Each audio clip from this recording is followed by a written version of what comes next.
Assalamualaikum warahmatullahi wabarakatuh. Saya Santi Widyastuti dengan NPM 2010303096 dari Prodi Pendidikan IPA Universitas Tidar. Di sini saya akan menjelaskan mengenai lembar kerja siswa atau LKS yang telah saya susun, yang mana sebelumnya saya telah menyusun rencana pelaksanaan pembelajaran atau RPP.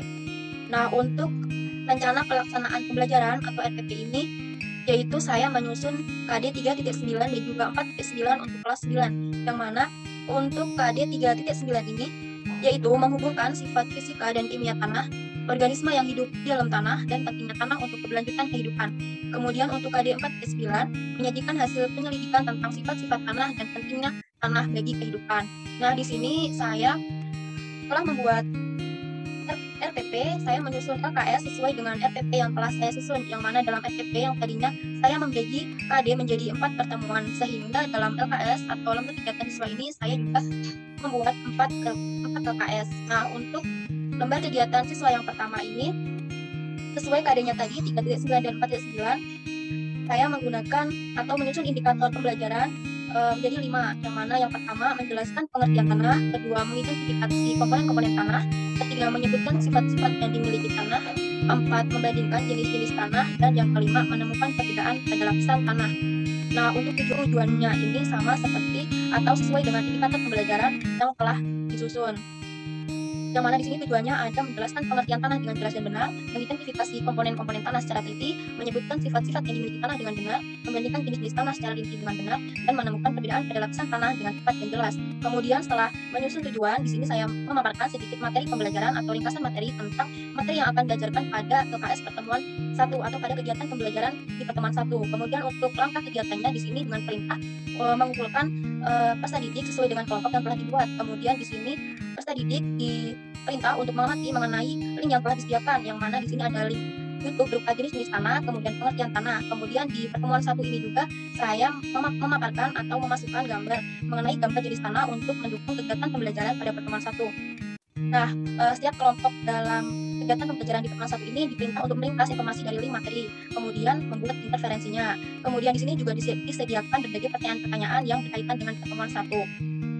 Nah, demikian itu untuk LKS pada pertemuan 1. Kemudian untuk lembar kegiatan siswa di pertemuan 2 di sini sama seperti pada pertemuan 1, terdapat identitas, kemudian di sini KD-nya juga sama, kemudian di sini indikatornya saya membagi menjadi 4, yang mana di sini ada menjelaskan struktur penyusun tanah, menceritakan proses pembentukan tanah, menyebutkan fungsi tanah, dan menentukan peran organisme yang hidup di dalam tanah. Nah, untuk tujuannya di sini disesuaikan dengan indikator pembelajaran yang telah dibuat. Kemudian setelah menyusun tujuan, di sini saya juga memasukkan ringkasan materi pembelajaran, yang mana ada apa itu tanah, kemudian ada penyusun dari tanah.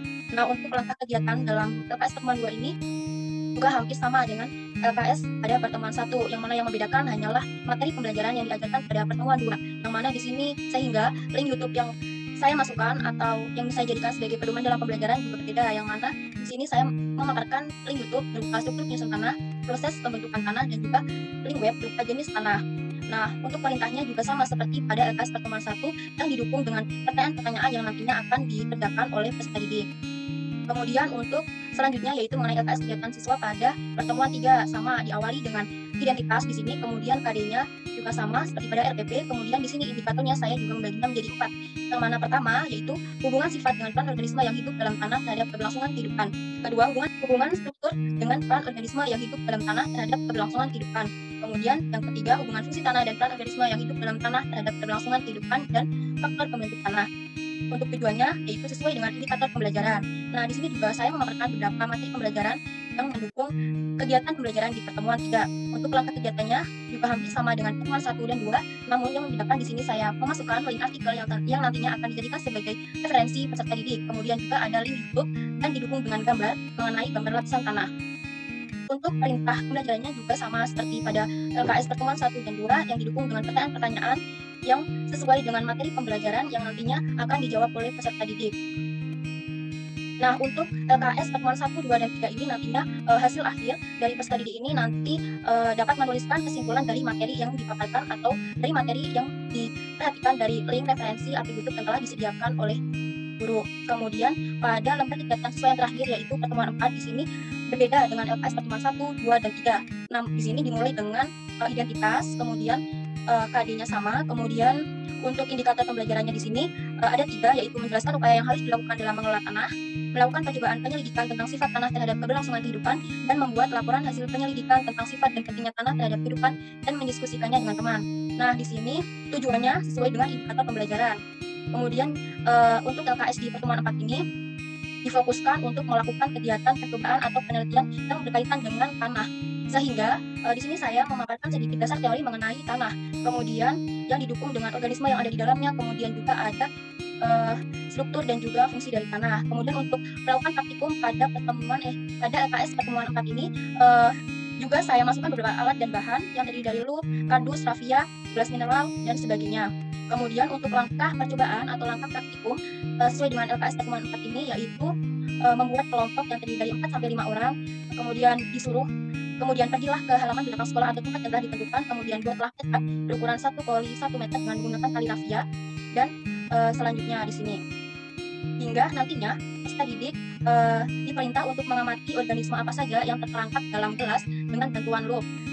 Kemudian setelah mengamati organisme tersebut, peserta didik diperintah untuk menuliskan hasil pengamatan, yang mana untuk hasil pengamatan ini nanti dituliskan dalam data hasil pengamatan yang telah saya susun atau saya paparkan dalam LKS pertemuan 4 ini, yang terdiri dari sebuah tabel. Di sini ada nomor makhluk hidup yang ditemukan di permukaan tanah, kemudian makhluk hidup yang ditemukan di dalam gelas.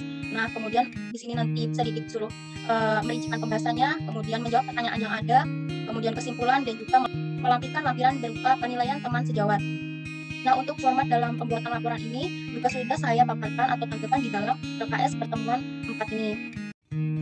Nah, demikian itu mengenai paparan lembar kerja siswa atau lembar kegiatan siswa yang telah saya susun, yang mana tadi dari KD 3.9 dan juga KD 4.9 untuk kelas 9 SMP. Sekian dari saya. Wassalamualaikum warahmatullahi wabarakatuh.